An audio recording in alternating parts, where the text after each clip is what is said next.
Set the foam roller directly on the trochanter, that top of the femur, that bone.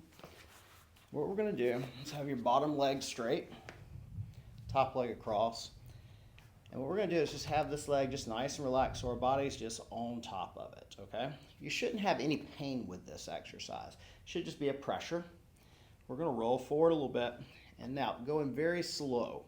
So like 2 seconds every inch is just a nice rolling up. We're only going to go about 3 inches down the femur. Nice and smooth. Should be pain-free. We're just allowing our body just to kind of set on top of it.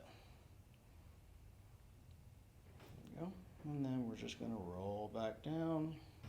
What this is going to do is reorient the femur, the trochanter inside the socket, and so that you don't necessarily have to go all the way down to get a nice change in these muscles, as well as getting a change in how mobile the hip is.